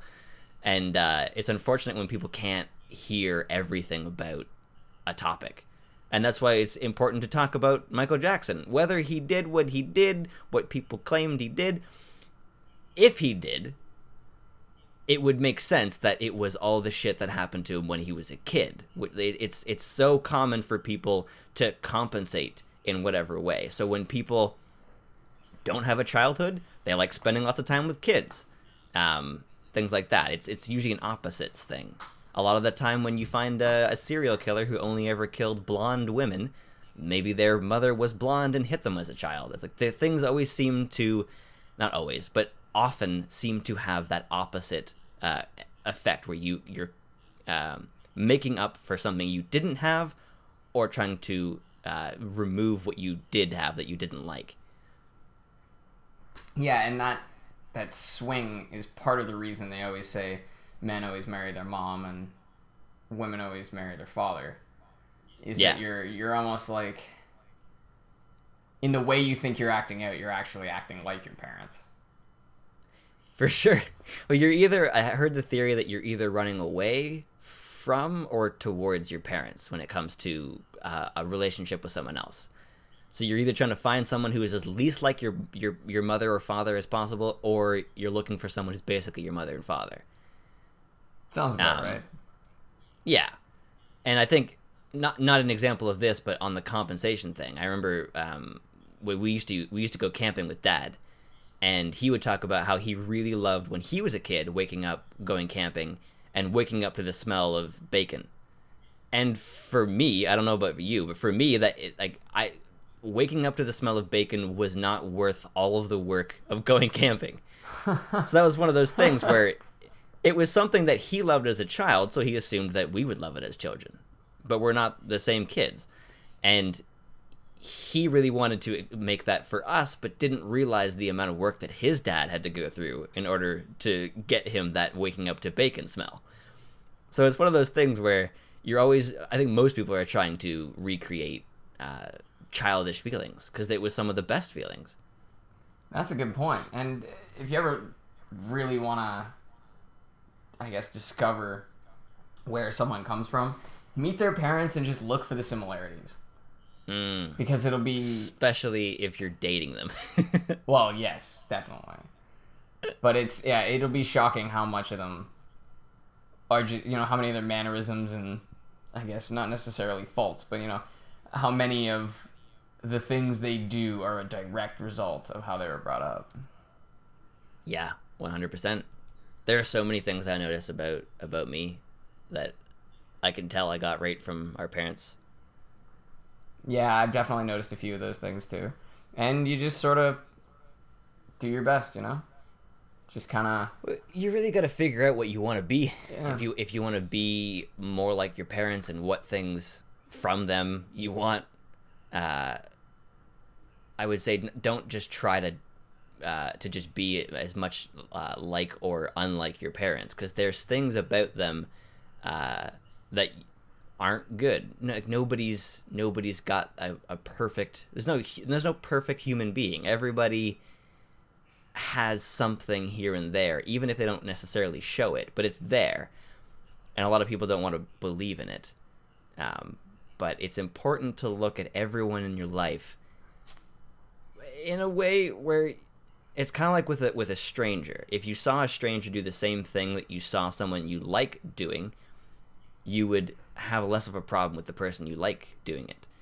And a lot of people let that shit go, and it's how horrible relationships form, where two people are together because they claim that they love each other, but the love is all they really have in common. Oh, that's really well done.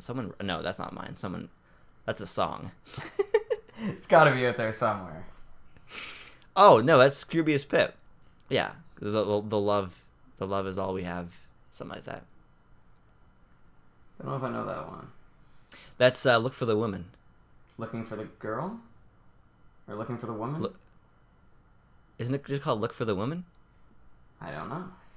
Oh, okay. It's the one where he's like, "There's a way to." Oh, I definitely know the song. Oh, okay. Yeah. All right. For anyone who doesn't know who we're talking about, this is Scroobius Pip. He's a British. Yeah, British. Yeah.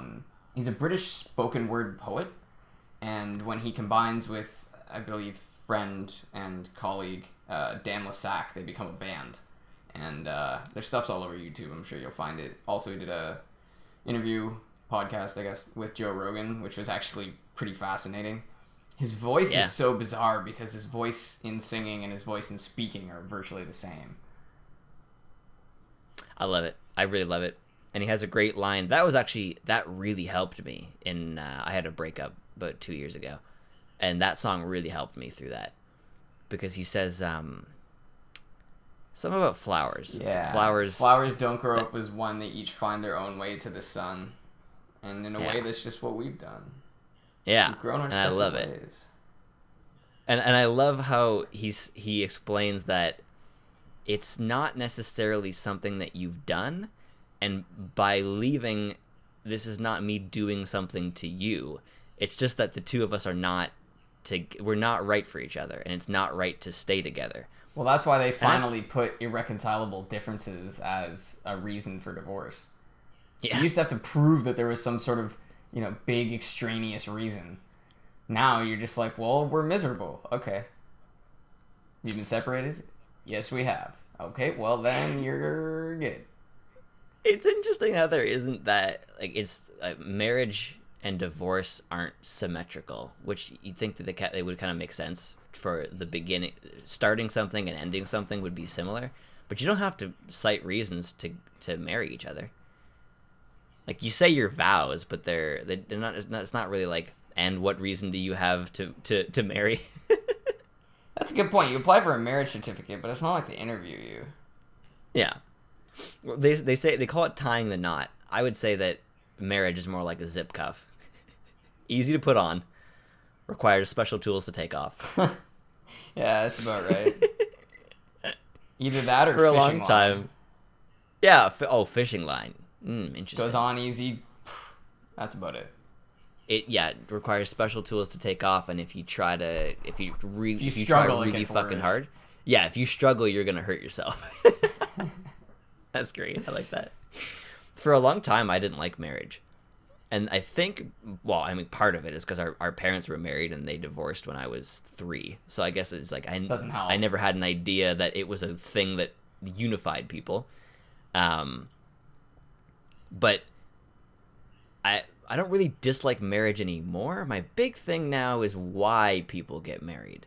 Because I asked a bunch of kids a year ago at my old job. I asked a few, they were like 15 to 19, and I asked them, did they want to get married? And they all, without hesitating, said yes. And I asked them why. And most of it was, because that's just what you do. And that's a terrible reason to get married. That is a horrible reason to spend a bunch of money. Yeah. And that too. Starting the marriage with spending a shit ton of money on the celebration of marriage and a shit ton of money on the engagement ring. Now, help me out with this one. do you wear after you're married, do you wear the engagement ring? Yeah, I think the woman wears both. Okay, all right. So that's okay. That was one thing I thought that you didn't, and I was like, that's a crazy amount of money to spend on something that you're only gonna wear until you get married. So that's okay. Okay, that's a little less ridiculous. And yeah, for some reason she has 2 rings. The guy wears one. Yeah. So the guy doesn't get an engagement ring, right? Typically. No. Well, not typically. No. Yeah. That's so silly, and it's considered a gift. So if you give it to somebody, if you're a man and you propose to a woman with an engagement ring that's worth like 15 grand. She can say yes to get it on her finger, and then it's hers. That's it. Like you're out 15 grand regardless of whether you get married. No. If you were to take her to court over that, they would definitely order her to give it back. But what about if you got married? Is it hers? That is a great question. I believe so. Okay. Because that would technically be a rejection. Okay. Like okay. In the eyes of the law, that's like they're not getting married, so like that was a gift, like on the proposal of marriage. I see. I just want to point something out there, because a lot of people have a problem with being proven wrong, and just there, I went in pretty solidly believing that you could just say yes and then run away with a 15 grand ring on your finger, and as soon as you said that wasn't true, I went, okay. Like, I'm not saying that I always do that, because there's definitely times where I just refuse to give in to somebody else's opinion. Well, sometimes you don't have a choice. Sometimes you backed yourself into a corner, and everyone knows you're just gonna slink 100%. away. I actually brought up a story on the first episode that we were watching where I was saying some stuff about Drake at a party, and this girl was just calling me on my bullshit, and I was not letting go. And I'm really happy that she did, because I still remember it. I remember the feeling of realizing I just said something I don't know what I'm talking about, and now I have to find out how to get out of this. Whereas now, I just go, oh, okay. Because I don't care. Once you know you're wrong, you can correct yourself. That's what a lot of people don't realize. They just don't want to ever be wrong because they don't want to believe that all that time they believed they were right, that they were wrong. And really, anytime you find out you're wrong about something, and you believe that for months, like believing that Idris Elba was named Idris. As soon as someone said, do you mean Idris? And I said, I don't know, do I? And I looked it up, and I was wrong. For years. And I'm okay with that, because now I know that I was wrong, and now I can correct myself, and now I can say Idris. It is an important skill. And also, people forget that they don't want to be wrong because they don't want people to think that they're wrong. But people trust people who know things, and you only find things out by, changing your opinion. It's like Neil deGrasse Tyson says. It is okay to change your mind based off the most relevant and recent information. Yeah, absolutely. There were scientific things throughout the last 100 years, at least, that were considered just 100% scientific. And we're now figuring out we're completely wrong. And it's okay. That's part of science, is accepting that we don't always know things. Yeah, I think that the important aspects of life are to remember, A, what do I want to get out of this? And B, is that really what I want to get out of this? Because when you go into a situation, most people will just make up their decision based off instinct in whatever they're going to do. Especially when it comes to something like saying something you didn't know nothing about. Yeah. But when you think about what you really want, most people would say, I want to, be in this conversation. I want people to listen to me and think I'm funny. But do you really want that? Or do you want to contribute to a conversation you'll also enjoy? Yeah. So there's an aspect of how can I get to where I want to be? Because if you do want to be the center of attention, you can. You can give input to that conversation, and you can even just piggyback off what the other knowledgeable person's saying. That's what I do when I talk about football. I don't know shit about sports, but when my housemates talk about it, I just ask good investigative questions and put together the knowledge I have from the few things I have seen. Yeah. There are so many people, especially at work, that don't really... It's not really a conversation when you talk to them. You speak, and you're a jumping off point, and then they just interrupt and begin and just go on. Oh, that's tiring. And I used to keep trying. Like as soon as they were done, I would go, anyway, so I was, and then they would do it again. And now I just don't. Now I let them talk because I'm okay with that. Whatever, as long as I understand that this is all it's gonna be is me listening to you. That's cool. I'm okay with that. But it used to be frustrating, especially in high school, because I just never let it go, and I would just need people to hear me, even though they didn't want to. They clearly didn't want to. You can tell, and I mean, you can probably even hear it sometimes in my voice, where you can hear that I'm responding to you in a way where I'm just trying to make sure that I remember what I have to say. And sometimes that's difficult to avoid, but there are people who just do that all the time. And it's just like, they're just waiting, and they're like, yep. So, and then they just jump right in there, and you're like, you weren't listening. You didn't hear any of what I just said. I hate that. I totally get that when you're not making eye contact. Like me and one of my housemates will sit in the same room facing opposite directions at our computers. So there's times I'll be talking and I can tell he's not listening because he's either gaming or he's on Facebook, he's doing something. But when you're actually talking to someone, especially when you're at work and getting paid to do nothing better, it's rude to not engage the person they're looking at you, right? Right, well, like, we're really close enough that there's no one else that they should be talking to. So yeah, it's just, I don't know, it's just uncomfortable, I guess. Yeah. Like, my work's almost always too busy, so we're always doing something, but you're standing next to somebody doing something, and you're close enough to speak, and you begin a sentence, and then they just, like, look off somewhere else, or they use it as a jumping off point, and that kind of stuff is not, it's not good. But at the same time, I used to consider it a, fuck, the coffee's getting to me. I used to really consider it a personal thing or an insult or something like that. And sometimes I do give people a hard time, especially with Dane. Holy shit, does he ever hate it when I have a problem with him interrupting? Because he comes from a family and a group of friends who just speak when they have something to say, regardless of whether other people are talking. And if you want to be heard, you have to speak louder. And I'm not that guy. Yeah, not at all. That's just not our family in general. Yeah, so one of my favorite things to do, and it's kind of a dick move. It's kind of an obnoxious thing to do to obnoxious people, which is kind of why I do it, is when I start saying something, and then they interrupt me completely, unnecessarily, like nothing time related. They don't have to say it then. They just want to speak. And then they go, sorry, what were you saying? And I'd be like, no, I wasn't saying anything. They're like, no, you were just talking. I'm like, no, I was done.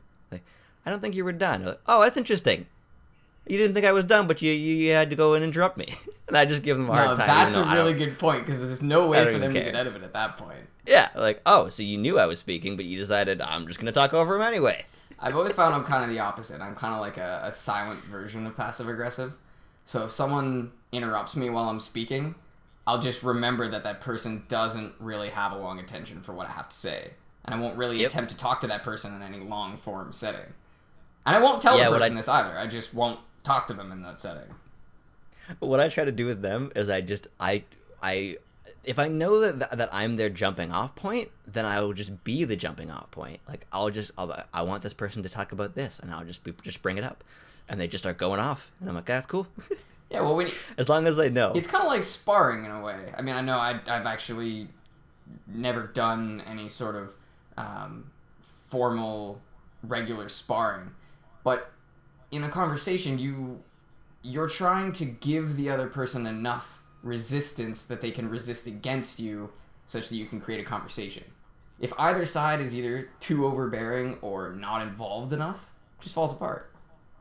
Yep. You need to 100%. Well, it's like you've seen those prank videos where like two people like hold a bar and they touch their feet together and they try to like stand. Hold the bar. So I know there's people at home who really can't visualize this either. So two people sit with their legs open and they like touch their feet together, so they're face to face. Okay. And then they hold on to something in the middle, maybe each other's hands or like a rope or a bar or something. And then they pull on each other and they can stand up. Oh. Yeah. So obviously that's a prank because people like no, because people they'll like put something under one of their asses or something. Or one of them will like get up to almost standing and then they'll just like drop the other guy. But what I mean is you need your counterpart to put the same amount of force in order for you to complete the action. It's the same idea. That I think sparring is a good way to go with that. Like a good analogy for it, because you and I are really comfortable with each other, and we both want the same type of conversation. And we're both the type of guy where if we're talking to each other or you're speaking to the group and then someone in the group interrupts, as soon as that person's done, I'll go, what were you saying? Like we're both that kind of guy who wants the other one to continue what they were saying. I don't know if you can hear it, but the fucking bobcat is now shoveling snow, so we might have to cut this off now. No, that's actually okay. I have to leave for class in 15, so it's perfect. Okay, so on that note, no, that wasn't. It's not that right note. What am I talking about? We don't have the bobcats. The note. Exactly. Boop, boop. That's the note. So I thought we would end the show with our thoughts on the podcast and the show and the way that it's affected our lives, because it's been very positive for me. Did you want me to start, or you want to start? I can start. Okay. So it's actually almost hard for me to catalog my own interaction with the channel. But one of our earliest videos, if you go way back, is how to beat a Blood Death Knight in some of the early WoW. Well, I think it was Cataclysm, so it's not that early. And it was 2011. Seriously? Yeah. Okay, so 5 years later, here we are. But most of my involvement with the channel, I suppose, started about a year ago. Yeah, probably a little over a year ago.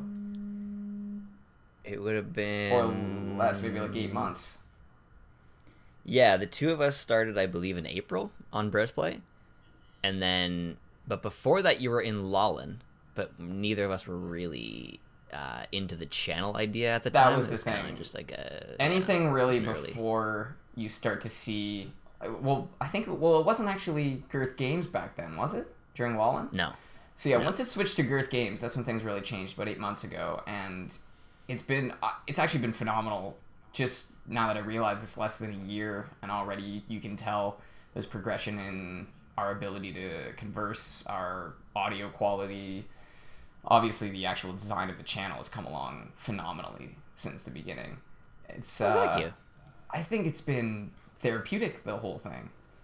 Oh yeah. You get to take this dedicated time that we get to spend together, which is awesome, and we're making something, producing something out of nothing, essentially. I love it.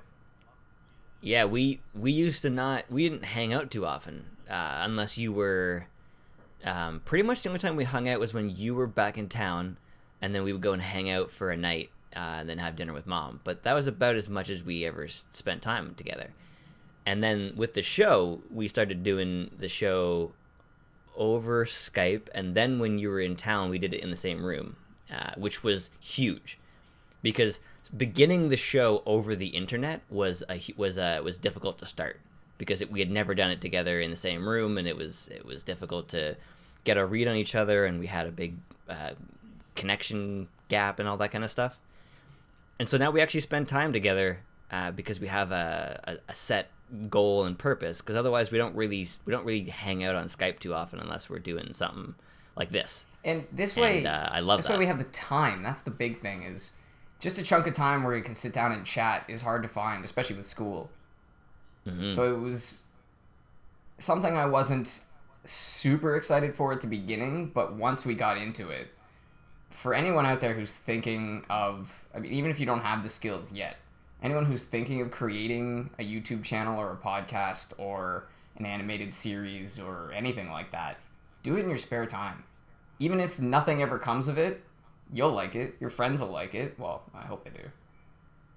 Yeah, and if you're afraid about the internet's response to it, a few things. First of all, when you start, you're unlikely to even be popular enough to get haters. Like I really expected, like the first Lawlin episode, I was like, oh, this is gonna be awful. I'm pretty sure in like a year, it's only 40 people have watched it. So we're not very popular, and I like that right now. I certainly want it to get up there, but right now I'm glad that we haven't been popular, because it's been giving us an opportunity to grow without all of that negative possibilities. And we've had negative stuff here and there, but not much. Like that kind of stuff comes with being like 100,000 views a day. That kind of thing would bring a lot of hate. But another thing is, make a show. You don't have to upload it. You could make 100 shows before you realize you're ready to put it on the internet. We kind of just put almost everything we have ever made on the channel, which I like in a way, and I really like it when people are able to go back and watch it and realize how underconfident we were at the time. Even January 2015, January 2015, sorry. We're in 2016 now. You can hear in my voice, I'm like, hey, it's Gareth from Balls Deep Gaming. How's everybody going? And now I begin my episodes with like, hello, everybody. And that kind of thing is a huge difference when you can hear it, when you can see both together. A side-by-side comparison makes it so much more obvious. Yeah. Well, another thing I like about putting everything out there is that if you're not putting it out there, that's totally fine. And I agree with you that that's a really good way to do it if you're just trying to either share it with people you know or even just for your own personal reasons. But when you put it out there on the internet, you have to be sure it's ready. And I think that's the key, is that it pushes you a little faster. It pushes you a little harder. Makes you have a little more fear of just everything. And I know that you're not supposed to have anxiety and fear about it, but you want to have that little bit of, what is this going to look like? How do I truly want people to perceive it? Because you can't just design it the way you perceive it. Oh, yeah. It needs to be such that no matter who you are, you'll get the same message. And that's the challenge that even professionals still, have to figure out for every different project and every different application. For sure. And it's definitely good if you're into what you're making, the genre that you're making. If you listen to you don't necessarily have to be. Like, if you don't listen to podcasts and you just discovered this one and then thought, you know what, I could do a podcast. You don't necessarily have to like podcasts on their own. But if you do, definitely consider how you perceive that content. How do you look for it on the internet? So and how would it be easier for you to find it? And then try to create something that is easier to find. And that's a big thing I've been doing with the thumbnails, because there's a lot of thumbnail changes especially in the last 2 or 3 months. We went from having less information to having more information to back to less information, because I realized with our Let's Plays, it's a long form thing, and people don't need the thumbnail image to understand if they want to watch episode 5 of something. It's one of those things where they're gonna watch it because they watched episode 4. Yeah, it's an isolated thing. No one would ever be drawn to a mid-episode necessarily. Yeah, and then if you're doing something like PewDiePie, where it's like PewDiePie eats a scorpion, he just did that recently. You want to have a thumbnail where it's like a person biting into a scorpion with like a gross face on, that kind of thing. Like, it's all about what is happening in the video and what you want to communicate about it. And then also, if you listen to like Joe Rogan's podcast, you don't need to start podcasts with 3 hours. Our first one was 50 minutes. And we're already good friends who are comfortable and talk all the time. And 50 minutes was even a lot at the time. And that was after we had done 10-minute episodes. Yeah, and now we're at we're gonna go over 100 or an hour and 50 with this one. So it doesn't have to. You can even start your podcast with 10 minutes if you wanted to. Well, another thing to keep in mind is sometimes it's good to sort of, it's like in movies where they throw the person's parachute out of the falling plane and they're like, well, now you got to go after it. Sometimes it's good to give yourself that push. For example, I told you earlier I was making that game. Well, the plan is to eventually bring the game to a point such that it's playable, and then release it for people on the channel to be able to play it. And anyone who sends me back a picture of them beating it will be the next to know when I update it and add new levels. Ooh. That's the ultimate goal. So I like that. We'll definitely keep you updated on that. Yeah, and so we're thinking I really want to change the name of the channel, and I want to do it early because brand equity is important. It is a big deal to do it soon. I was thinking about man-child games. It's pretty good. And then I was disappointed to find out that not only is there already a Man-Child Games, but there's also a Man-Child Gaming. So there you go. Yeah, so I gotta figure something out. But as soon as we change the name, I'm gonna create a Reddit page for people to be able to discuss things from the channel. Because there's one guy who just keeps commenting. He goes by 2 different names, yeah, but he comments on the videos. And I love that he's commenting. It's the issue is that every time you go to that video, you give it another view. So you're like it's like a inflated, an inflated number. And I would rather there be a place that's actually, because comments aren't really set up for conversations. It's not a really good place to do that. And a Reddit post is a lot better for communicating with people and all that kind of stuff. Also, you can add me on Steam. Two people have actually just recently added me on Steam. Oh, nice. Yeah, I think, well, the one's definitely a channel fan. I don't know if the other one is. He goes by Peter Griffin. But anyway, so yeah, you can add me on Steam. I believe I'm going by Big Mitch now, but you can also find me with Girth, with because you know how Steam does that thing where it's like previously named. Oh yeah. Yeah, so I still have like Sidewalk Painter in brackets hates midgets. Oh, I remember that one. Which is a joke, of If course, anyone's from a TV show called MXC. I have no problem with midgets. It's just an inside joke. All right, calm the fuck down. You can also reach us at Twitter at Girth Games for now, and the channel and all that kind of stuff. And you can reach Derek through his email. I'm just kidding. And his phone, and if you're looking for his here's address, his cell phone and number, postal code, send him something. Fax machine. Girth Games at is that how emails work? Yes, Girth Games at outlook.com for now. If you're looking for the most updated information, I've been thinking about this. I'm not going to go back to old videos to change information. So if you're looking for the most updated information, go to either the Twitter page or the YouTube channel description page. That's going to have the most updated information along with the newest videos. All right, thank you for joining us, ladies and gentlemen. This is our longest podcast now, at a minute almost. I believe so. Yeah. Almost an hour and 52. That's not bad. Not bad. Podcast 5.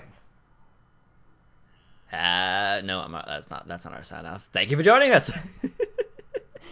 Woo! All right. Sweet. Okay, so yes,